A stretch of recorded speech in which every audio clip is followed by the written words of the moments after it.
Finding the right person for a job can be very time-consuming and frustrating. According to a recent Manpower survey, more than 40% of American companies report difficulty filling jobs, especially in sales.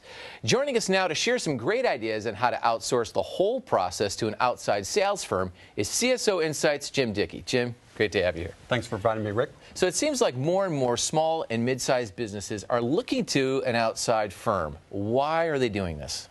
I think when you're a smaller company and you're the CEO of that firm, you have one primary objective, which is how do I optimize limited resources? And so if I've got everybody focusing on what we sell, I may not have expertise in-house to focus on how we sell, and that's why I want to look outside the company. Does your reliance on these firms change as you grow? What we see is two things. People focus on using an outside firm when a product's in its infancy and when it's in its elite maturity.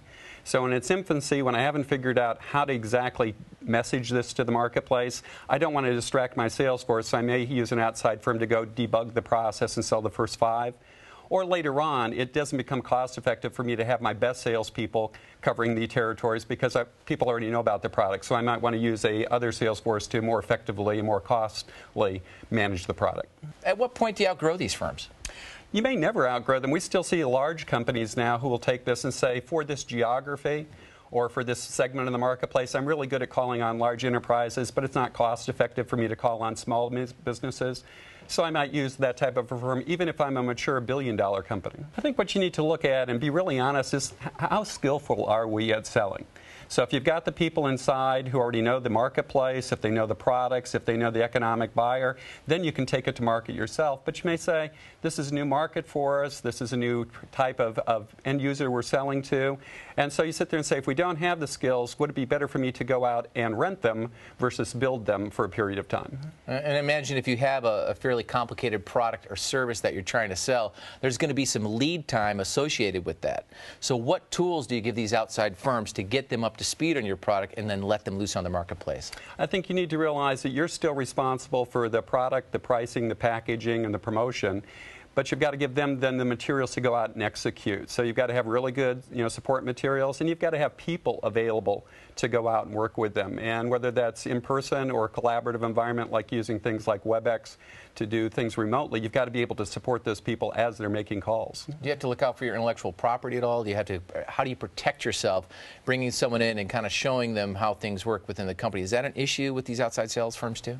It was in the past. Okay. What you've seen now is a lot of the companies have designed contracts around this thing of here's my protections, here's what's confidential to me. So that most of the reputable firms out there will set up a business environment that allows you to work together as partners, and then when the partnership is severed, everybody's protected. So let's talk about some communication tools. What we typically see is 3 different types of systems used. The first would be a CRM system or customer relationship management so that I can share leads with you, I can share information with you. Second would be some type of portal where you have all the marketing collateral, all the information on questions and answers they might see. And then the third would be real collaboration. I'm out making a sales call in India. I don't have one of your product experts, but could I have them there available through a webinar to kind of make the call with me? How do you structure it in a way to protect yourself if things go bad? I think, again, the first thing you really need to focus on is doing due diligence on have they done this before. You're looking for a track record. Most of the firms are very reputable, but what they need to do is make sure that they can execute on these things. So doing reference checking up front is key, and then managing each one of these opportunities on at least a weekly basis to make sure that what they said they're doing, they're actually doing. And what about for the global company, the global firm that's trying to get some sales triggered in another region of the world? Is that more difficult, and are there companies that specialize in helping you go international with an external sales force? That's a great point, Rick. And I think internationally is where these outsourcing firms really can help you a lot.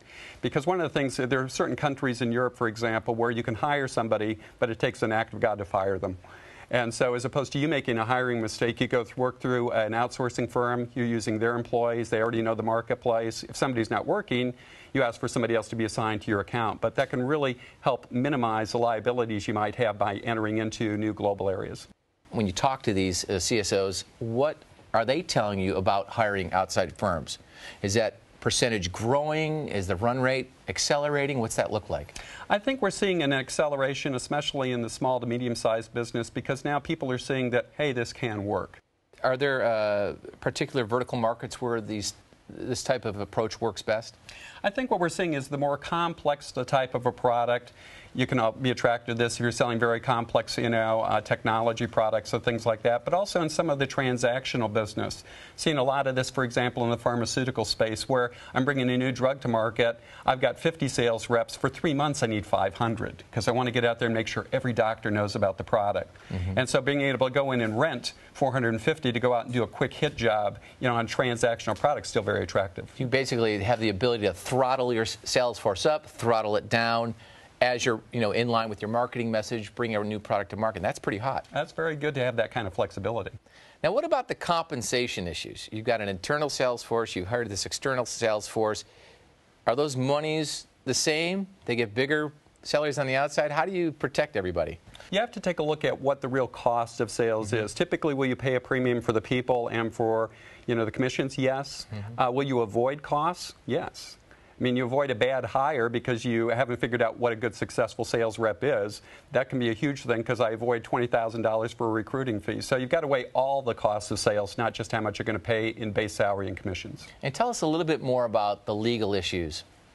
I think on the legality, what you've got to do, especially if you're going to go internationally, is make sure that everything's covered.